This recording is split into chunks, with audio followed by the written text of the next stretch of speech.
YouTube-video med de bedøvende, som jeg har været med i, hvor vi spiller basket, er ude nu. Så jeg skal reagere på den, og jeg tænker at gøre det sammen med min bror. Er du klar på det? Ja, jeg glæder mig meget. Jeg har ventet i lang tid på videoen. Den er endelig ude, mand. Let's go. Lad os bare se den. Særlig god til basket. Derfor der har vi hentet en professionel basket content creator med i dag. Marco, værsgo. Første forsøg. Første sej. Første try. Du kan selv spørge drengene. Okay. Velkommen til endnu en Fiver! Men lad mig lige gå tilbage. Skal det lige mit navn med C? Crazy production, det der. Crazy production, det der. Oh shit. Ja. Marco, værsgo. Det er, hvad det er. Velkommen til endnu en Fiver! Hvad så gutter? Velkommen til Danmarks mest berømte hal, Søndersøhallen. Hvordan har I det? Er I klar? Represent. Er det værligt? Er det værligt? Ja, det er fint. Danmarks- Jeg er ikke sur på den i hvert fald. Danmarks mest berømte på grund af alle de videoer, jeg har filmet den. Alle de views, den har fået. Og til at domme på de her to her. Vi er lige trådt ind på banen. Jeg glæder mig bare til at gå i gang. Det ser pisse stiligt ud, så det skal nok blive mega fedt. Jeg elsker basket. Jeg ser LaMelo Ball, jeg ser LeBron, jeg ser Anthony Edwards, jeg ser dem alle sammen. Den er god nok. Den er god nok. Han fortalte mig om den. Han lærte mig om basket. Se hvor høj han er. Vi er næsten samme højde. Jeg sværger, vi ser på. Jeg er tættere på ham, end jeg er på ham. Okay, hvor er du? For os. Det der, det er crazy. Jeg er 1,87. 1,87, og han er 1,75. Den er ikke værdigt, vel? Han er ikke næsten lige høj. Men du har måske store sko på. Det kan være, at han tænkte hard over height. Altså på den måde højde. Okay. Man ved. Ja. Men han skal nok. Hvor høj er du? 1,87. Hvor du ikke engang tæt på. Er du 1,87? Ja, det er fedt. I skal lige overveje 1,87 eller et eller andet. Fordi du sagde det der, så over Angelbøk er der bagefter. Kun fordi du sagde det der. Mit navn, det er Marco Velic. Jeg er basketballspiller, basketballtræner, basketball content creator. I dag skal jeg træne bedøvende i basket, udfordre dem og gøre dem til det næste NBA prospects. Men vi skal i gang med opvarmning. Shit, NBA inden vi går i gang med prospects. opvarmning, Let's go. Lad os lige se NBA prospect. Lad os lige se den her plan her. Men vi skal i gang med opvarmning. Hvad synes du om min plan her, inden vi overhovedet går i gang? En gave. Okay, de er heldige. De får en gave i første omgang. Hoppeøvelse, jorden rundt, suicides. Suicide bliver crazy. Ja. Defensive øvelse. 1v1 øvelse. 3 på strip. Dribbling-øvelse og king of the court. Eller king. Jeg glæder mig. Altså, det er en god plan, du har lavet der. Altså, har du lavet den selv, eller hvad? Jeg skal ikke lyve. Du har hjulpet mig med at lave den. I'm the man behind the camera, okay? Så det er mig, der står for det hele. Han hjælper med med planlægningen. Jeg er bare lidt, hvad hedder det, camera shy, så det er ham, der er på frontside. Men den her, den er god. Men du ved med gave, man skal først give, før man kan få. Jo. Og inden vi går i gang med opvarmning, så har jeg en gave til jer. Fordi jeres fedt, det er godt. Jeg kan godt lide Jordan, jeg kan godt lide Lakers. Ja, okay, der er ikke noget basketfedt over det der. Så jeg har lige Kom med Ronaldo, tror jeg. Det er helt blot. Okay, merch. Hvor er min trøje? Hvor er min trøje hen? Hvorfor har jeg ikke fået nogen endnu? Det ved jeg ikke. Du kan selv skaffe din landsholdstrøje. Du spiller jo. Du kan bare komme på landsholdet. Fair nok. Min fejl. Men skud ud til Danmarks Basketballforbund. Fedt, de lige gør at hjælpe mig her på short notice. Navn på det hele, mand. Varmt, ikke? Legende, mand. Nummer 5. Kom on, mand. Nummer 20. Der var til Danmarks Basketballforbund og det danske landshold. Jeg ved godt, hvorfor jeg er nummer 2. Hvorfor har jeg sat de her numre på? Er det positioner på banen? Nej, det er noget helt andet. Jeg har jo set jeres video med Drew. Ja. Og jeg har valgt at give jer ratings fra 1 til 10 i jeres performance i Pantins. Ja, tak, mand. Det er jeg respekt på. Jeg er glad for, at jeg fik 2 og ikke 1. Ja, tak. Så du siger til mig, at jeg er tættere på ham, end jeg er på ham? Beklager, men ved du hvad? Jeg gør til basketballstjerne og NBA-stjerne i dag. Kom, skal vi tage det på? Dette års festival. Stilet nok, de har fået trøjer, og jeg håber, de er bedre til basken, end de er til paddle i hvert fald. Det håber jeg. Nu må vi se. Jo, jeg er helt varm, jo. Helt wavy. Tusind tak for det, varm. Gutter, til opvarmning, så laver vi bip-test. Bip-test? Hvor det er ikke fodbold, mand. Hvad for noget bip-test? Slap af, Chats. Jeg er ikke så grum. Vi laver suicide. Hvad værre? Beep til eller suicide? Hvad værre? Drop a comment. Hvad vil I helst lave? Ja, en beep-test eller en suicide? Hvis I kender termerne, så skriv det. Har du set Coach Carter? Jeg har set Coach Carter. Nej, det der, hvor du frem og tilbage hele tiden. Jeg har aldrig prøvet suicides før. Det eneste tidspunkt, jeg har set det er Coach Carter-filmen. Og det så virkelig hårdt ud, så jeg glæder mig slet ikke. Der er ikke noget her, der kommer nemt. Så drengene, de skal se, hvordan det er med knokler. Den, der ved det mest, er den, der får det. Derfor laver de suicides. Der er ikke noget nemt i livet. Suicides, det er døden. Jeg sagde, I får en straf.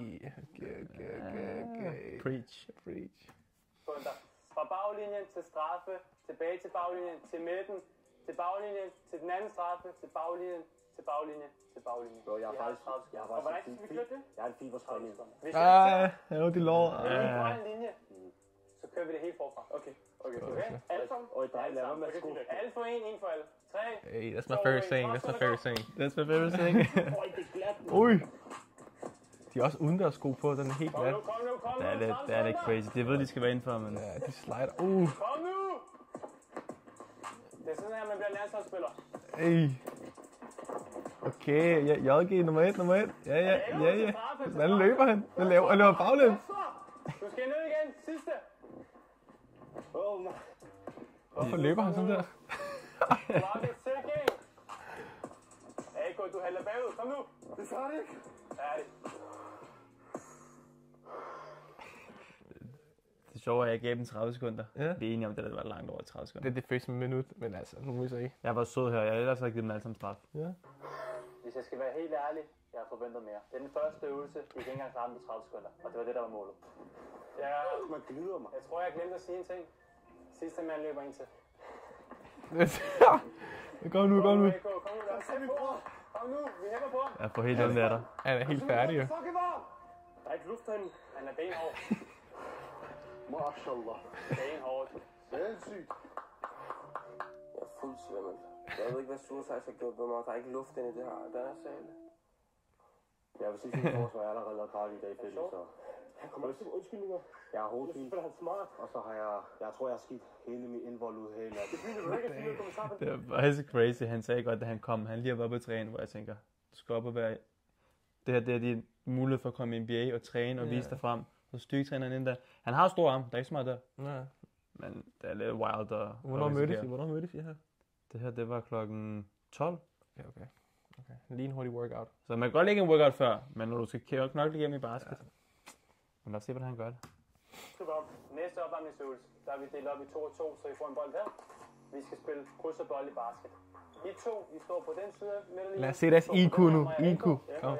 Jeg vælger AK. Han er min gode holdkammerat. Jeg tænker, han er hurtig. Jeg er den bedste til kryds og bold i hele verden. Dog ved jeg ikke, hvor god jeg er til layups, så det glæder jeg mig til at se. Man skal ned og score bolden. Når man har gjort det, så dribler man tilbage. Så tager man en trøje og sætter den i et løbefelt. Det første hold, der har 3% vinder. Ligesom kryds og bold. Men der er jo kun 3 trøjer. Hvis den ikke er der til 3 trøjer, så rykker man. Så rykker man. Men så bare... Okay. Ja. Vi spiller sammen med JG, og vi spiller 3 på streg. Han er meget hurtig, men har han handling med bolden? Det er spørgsmålet. Har han den der ballhandling? Jeg tænker, vi taber den her. Jeg siger det nogle gange. Han er AK, og jeg er sammen med BK, og han glider som en Bambi på glatis, så... 3, 2, 1, go! Lag op. Det er spændende der, kom nu. Ja, go! Hvor han scorer. Det er trøjen først. Kom nu! Det er trøjen først. Skal han ikke i trøjer? Ja. Sindssygt. Vi så ikke, der ikke scorer. Missede du, eller var det første? Nej. Kom nu, bror. Hvad laver han? Hvad laver han? Hjerneblødning. Han reddede den. Han redde den. Men hjerneblødning, Det var zesty layup, det der. Det var zesty layup. Prøv at se. Jeg så det ikke engang på det. Carl Anthony Towns layup. Carl Anthony Towns layup. Anthony Towns. Jeg offrer mig selv der, mand. Stop. Så scorer de til, på hvad er det for noget, mand? Jeg troede, de havde... Score. Ja, fair nok. Det kan man godt sige. Vi sejler jo, men comeback is real. Jeg sværger, det var min skyld, at det vandt. Det der layup, eller så er det. Respekt, bror. Det var din skyld. Flowers. Og i chat, jeg offrer mig selv i det, så i den. 1-0. Det var sjovt, det der. Det er det virkelig en sjoveste øvelse, jeg har lavet. Det er bare generelt sportstræning. Runde nummer. Er der lidt med, at han ikke er så høj, han synes, at en børneøvelse er det sjoveste? Nej. Men igen, jeg synes, vi skal sige noget her. Shout out til manden, der kom med øvelsen her. Shout out. Ej, AK, jeg elsker dig. Du ved det. Kom nu, JG. Okay, Yes. ja tak. Very good. Man gutter. Han kommer med den. Ja, selvfølgelig. Kom on. Okay, han er god nok til de her layups. De er alle sammen helt udmærket til layupsen. Okay. Ja, de er der nu. Ikke noget slam? Nej, jeg tror, de har cuttet ud. Jeg har lavet slam. Jinx, ikke? Okay. Let's go, AK. Okay. Nu er det spændende, nu er det spændende. Okay. Fuck, hvor skal jeg lægge den hen? Han choker noget. Okay, den er god noget af det. Ja. Jeg tænker... Okay, kom, hurtigt! Hvad sker der? Dommer? Må man gerne Dommer, mand! det må man ikke, det der. Vi skal lige have varen ind over der. Varen ind over. Det er crazy. Jeg kan ikke engang huske, hvad der sker nu, faktisk. Nej, det kan jeg godt. Løb så vind, min bror! Så 1-1 eller hvad? Ja. Okay, Jeg gav den til dem, fordi det er også unfair, at de taber hele tiden. Okay. Hvad sker der? Hey.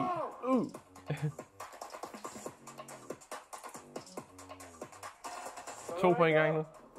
Ja, tak. Okay, han misser ikke AK, dog. Ja, tak. Okay. Sejr. Hvad skete der? Ja, tak. Drop it.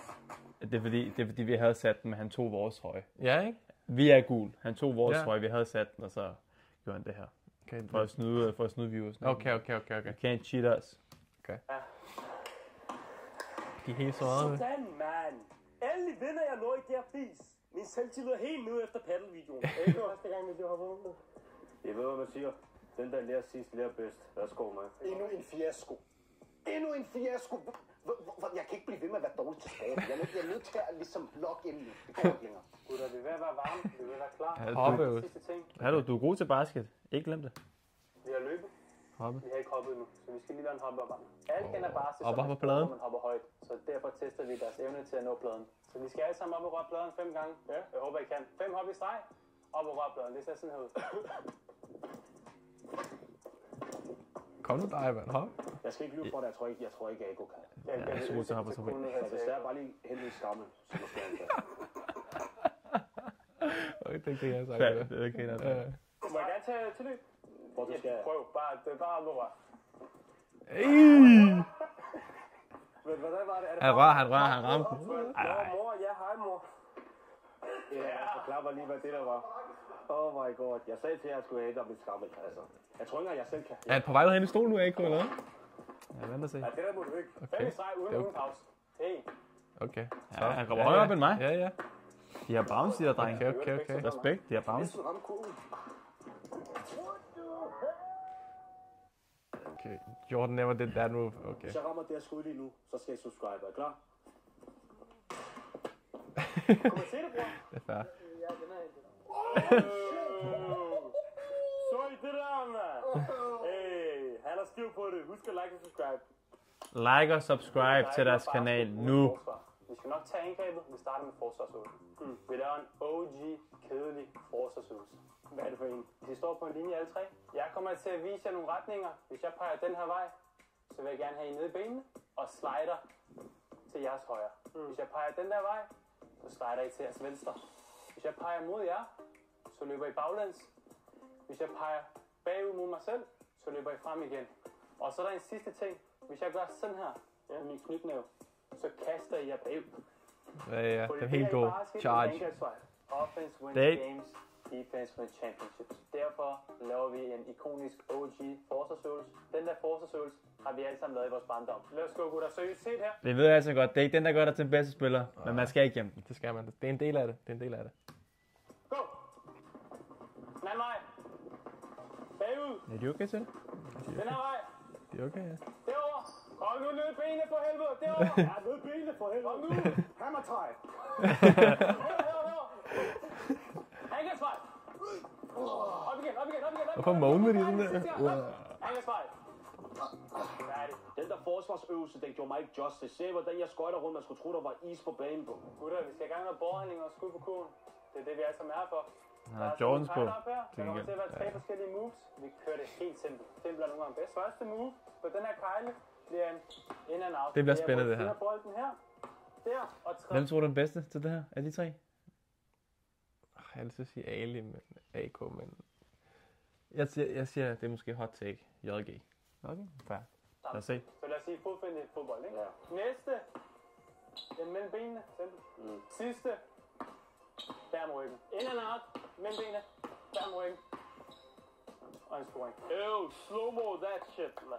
Det første indtryk er, at AK, han har den bedste handels. Hvorfor? Han er lavest. No offense, men det er typisk dem, der er bedst at drible. Så Så jeg tænker, at han bliver den bedste i den her uge. Fair take. Hey. Det er forkert vej, men... Ja. Men umærket start. Det var faktisk varmt, det der. Ja, på. Jeg skal se. Hey.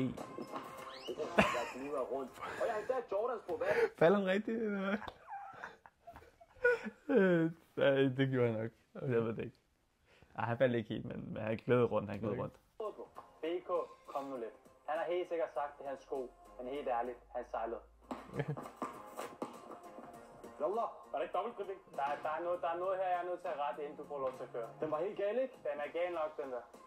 Var den gal? Den er gal nok. Altså- Den er Ej! Den er gal nok, den der.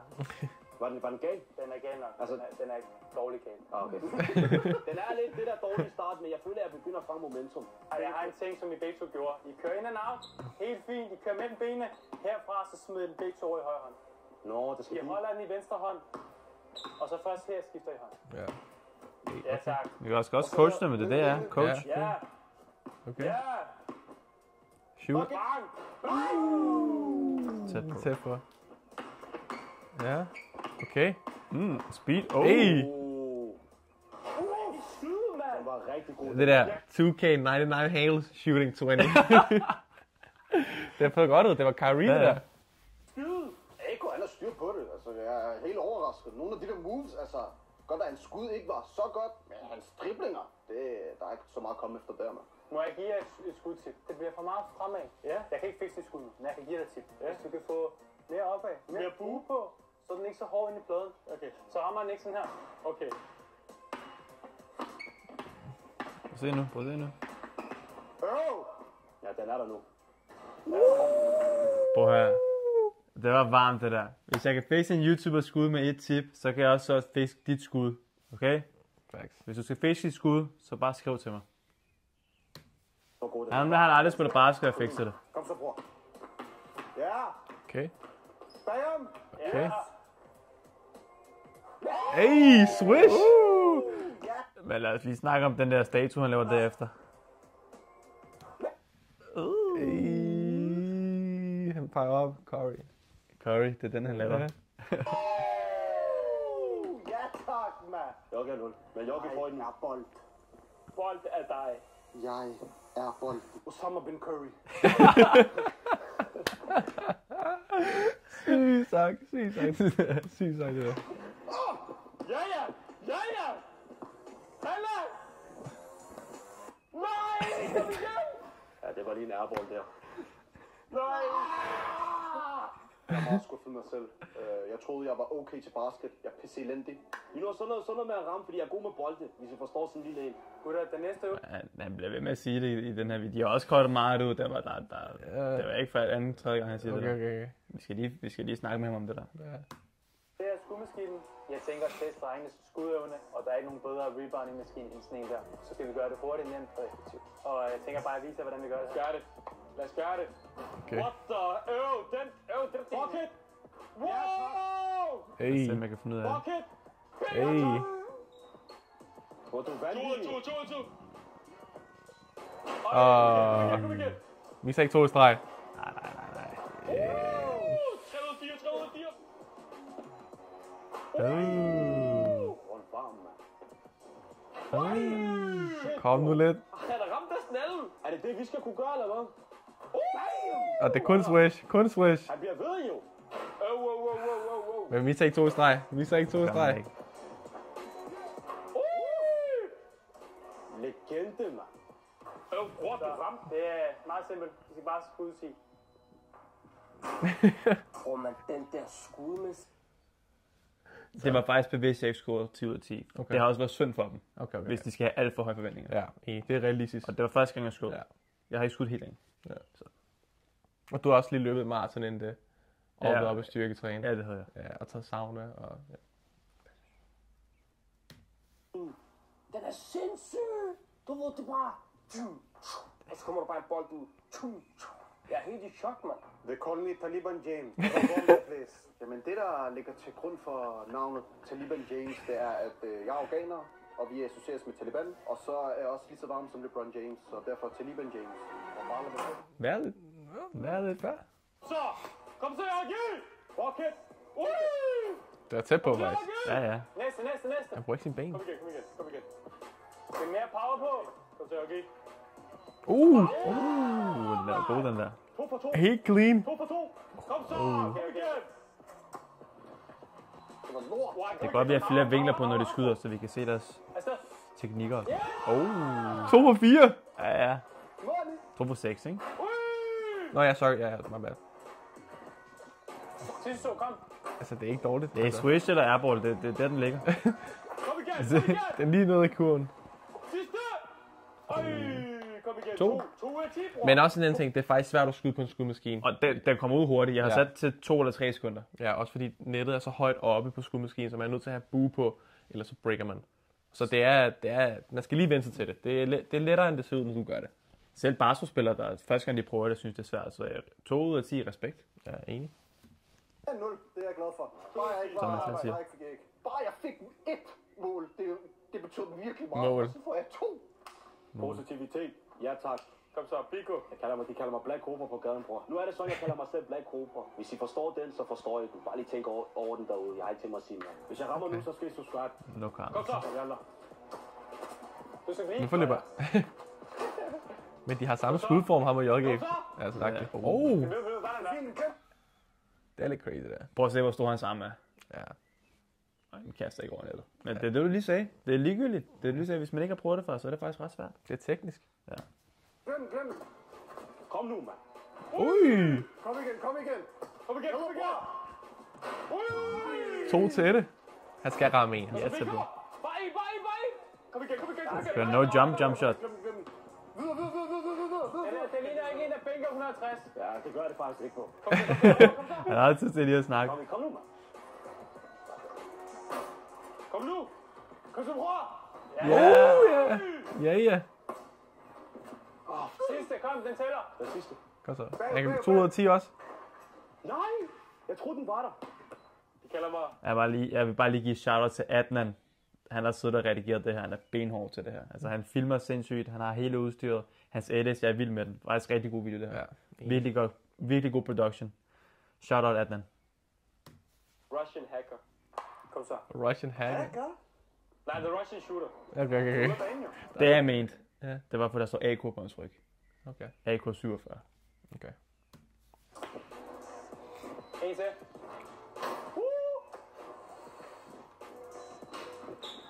Kom så. Hey. En til. Så JG fører lige nu. Videre. Han har scoret 2. Men AK har scoret en allerede. Tæt på. Næste. Videre. Det er tæt på. Jeg er ude, bror. Er der næste?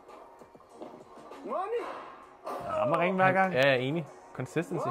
Jeg har fikset en skud, det er det, jeg siger. Ja, Swish. Money. den er der. Kan han score den sidste? Score han? Reklamer, tror du, han scorer den sidste? Ja. Scorer han den sidste? Vi ser det her efter reklamerne. I believe in. He understands it now. Han sagde det faktisk også på et tidspunkt. I understand it now. Kom nu, den sidste. Den er der. Ej. Kom igen. En. Jeg tager den. Jeg rammer 1 ud af 10. Det er jeg mega glad for, så længe jeg ikke rammer 0. 1 ud af 10, det er, den tager jeg. Gutter, alle tre, jeg troede, ærligt talt, jeg sagde det også til jer, I vil ramme 0. I ramme minimum 1 alle sammen. Det er flot. Ja, enig. Det er flot. Cool. Enmandshold. Altså, du havde fod på linjen, bror, mand. Joggi vandt. God sejr. Det er også den eneste, du får nu. God dab. Yes, man! På tide, jeg vinder noget af det her lortespil. Hver gang der er en eller anden sport, så er jeg den dårligste, eller så en af de dårlige. I dag er jeg kongen. Jeg skal bare blive ved, man. Den har du med, at du skal komme i den her vennegruppe. Ja, bror, men jeg har også kastet meget med granater i min tid. Det helt fundamentale ved, hvad det er, det er, at man skal tage højde for både sine følelser, men samtidig skal man også tage højde for andre folks følelser. Det føler jeg er uhyre vigtigt. Og derfor skal vi som mennesker bedre til at passe på hinanden, og det er derfor,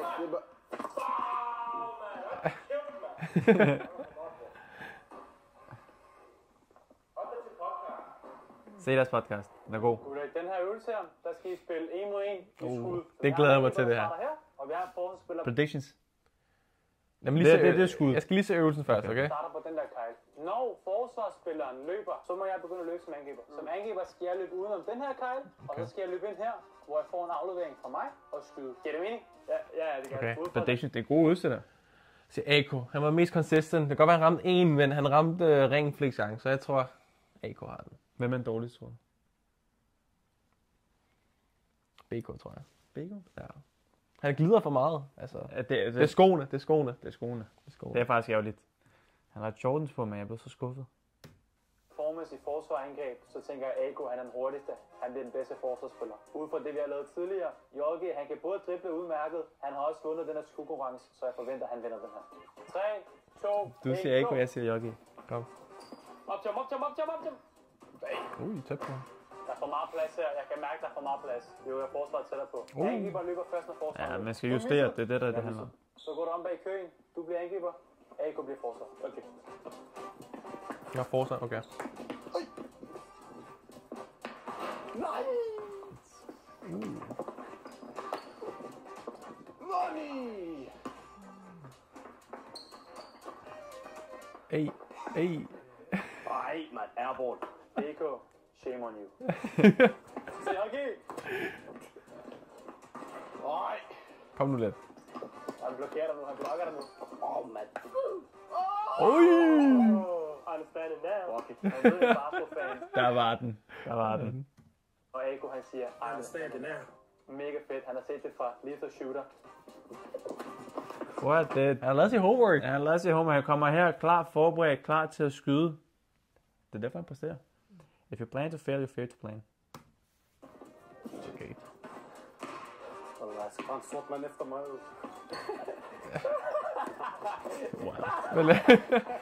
Er du bange? Hey, jab. Nej! Hey. Færdig. Umuligt. Og han blokkede den. Get that shit out of here. Lad os lige se hans vertical her. Altså, det er ikke dumt det der. Altså, Han kommer op. athletic. Men han er også dark skin. Altså, de er bare mere atletiske. Hvis han ikke glider rundt, måske har han dunket på dem i stedet for. Kommer op. Han er også høj. BK er også høj. Ja. Nej, kom højt op der. Ja. Kom jeg højt op? Ja. Han sætter mig afsted. Han sætter mig afsted! Bror, han Efter Burek. Altså, noget efter Burek, mand. Hvor er det sindssygt, mand.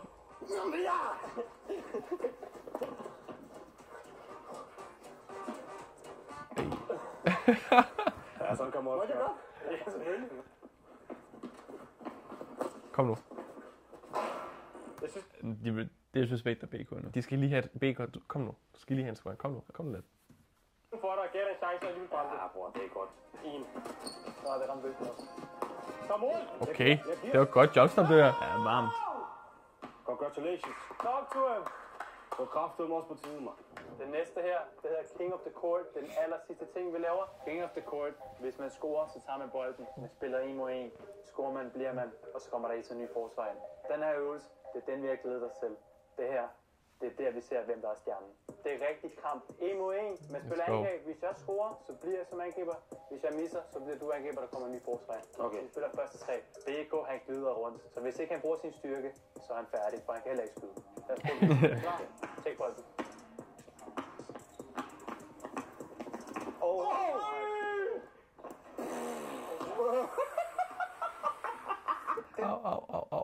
Så er den der målmand. Ej.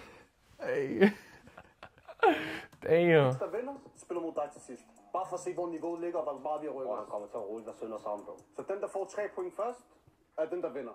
Og det er lige meget, hvem det er imod. Let the games begin. Okay, kom. Angriber. Handles. Øj! Hvem har han set det fra? Altså, du er ude af banen, ikke? Han er ude af banen. Gennem hele dagen har AK vist, at han er god til forhandling, og han er hurtig. Det er det, jeg tænker, han skal bruge som sin styrker i den her 1 mod 1. Check. Shoot it. Får han ikke? Okay, han dribler faktisk helt her. Du skal til kurven. Ja.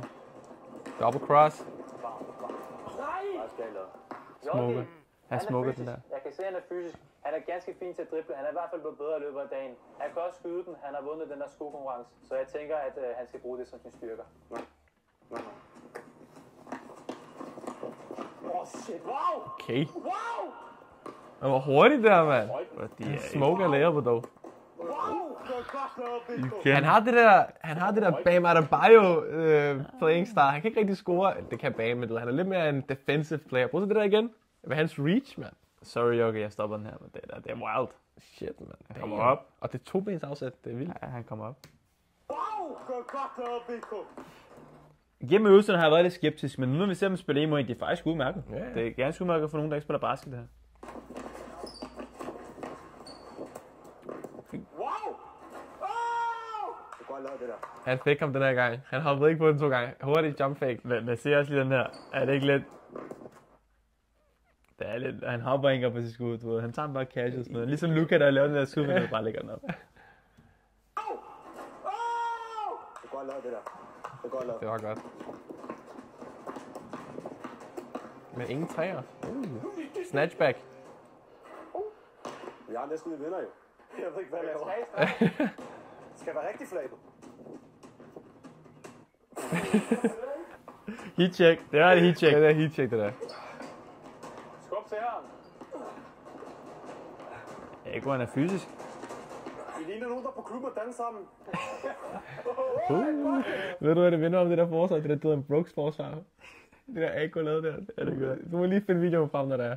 Måske har de den med her, bare jeg sagde det også til dem. Mand. Lad os se. Ja, jeg sagde det faktisk, det minder om Dylan Brooks forsvar. Så BK scorede 1. Gør det. Ja, den er der. Surely. Vi har en vinder. Ej, mand. Vi har en... Da han sætter af her, jeg tænker, han skal op og dunk nu. Ja. Jeg tænker, han skal approach jump. Han kommer okay op også. Kommer Vi op. har en vinder.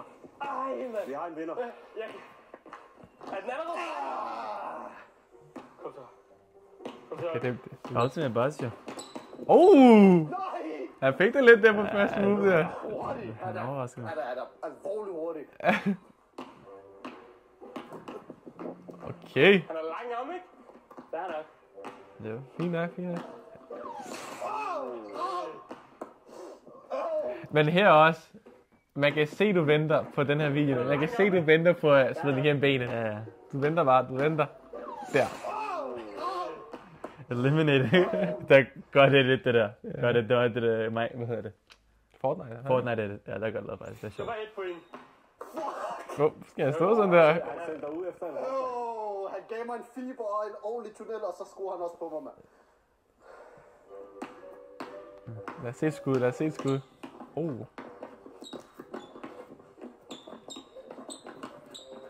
var så flydende, mand. Ja. Du Live. er god, mand. Det er ikke engang færre. Han kæmper faktisk. Det var udmærket. Bobling er godt. Du bliver lige humblet lidt, ikke? Ellers så ender ens ego op i beskyttet ligesom BK. Giver du mig det her skud? Kom nu. Oh, what the? Bror, han skød på dig, bro. Jeg prøver at sige. Altså, han giver mig skuddet. Han giver mig skuddet. Ellers så Det er bare ender ens stroke that ego thing, op i Gazo. beskyttet ligesom BK. Go. Giver du mig det her skud? Crazy. Han giver mig skuddet.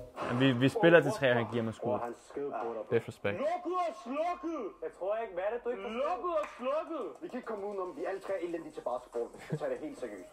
Men jeg tror stadig, Marco var imponeret over mit niveau. Eller måske ikke imponeret, men bare sådan Det var lidt overrasket. Hvis det var, at JG ikke havde vundet noget, så ville jeg have lagt mig selv herop. Men JG er her, så synes jeg er lige her. Og så synes jeg, BK er her. Enig. Jeg føler ikke, BK's sport er basket. Hvis jeg skulle rangere mig og drengene, så har jeg nok sat JG på en 1'er. Mig og AK på en 2'er. Fordi jeg føler ikke 3'er, så dårligt var vi heller ikke. Så der er ikke nogen, der er på 3. Okay. Det var mega fedt. Ja, det var synd, han gled rundt. Det var lidt synd. Ja. Han har været bedre ellers. Bedøvende i basket. De har performet. De har vilde. De har udfordret dem selv. Bliver de NBA prospects? Ikke efter i dag. Har de potentiale? Det har de alle sammen. Hvis du vil blive bedre til basket og har brug for træning, kan du altid finde mig på Instagram. Du kan se mine videoer. Du kan også gå til mig, så kan vi lave personlig træning til dig. Let's go. Til dig derude. Jeg mener det. Jeg træner folk. Min bror træner folk. Vi træner folk sammen. Skriv til os, så lad os gøre dig til en bedre basketspiller. Let's go. Marco, kan du lave et dunk? Selvfølgelig. Lad os se. Kan Er det Photoshop? Nej, kom. Ja, den er en god producer. Men så meget kan han heller ikke. Han vil ikke lave den der for mig. Men så går han heller ikke. Jo, det er, men han kan ikke gøre den der for mig. Okay, Vi er nødt til at sige, det er ægte, det her. Hey. Hvad synes du? Stilet video. Er den god? Det var sindssyg video. Var den det? Altså, det var sjovt, det var interessant. Og de blev faktisk bedre. Altså, det var lidt noget lort til at starte med, men de blev bedre. De var okay faktisk. Det var et færre skud. Bedøvende Tak for at have mig med i videoen. Det var en fornøjelse at være der sammen med jer. Husk at like og subscribe og smid et kommentar i feltet. Gå ind og like deres video. Subscribe på deres kanal. Kommenter på deres video. Gå ind og se deres video. Giv dem some love. Tak fordi I så med her. Vi ses til nogle andre basketballvideoer fra min kanal.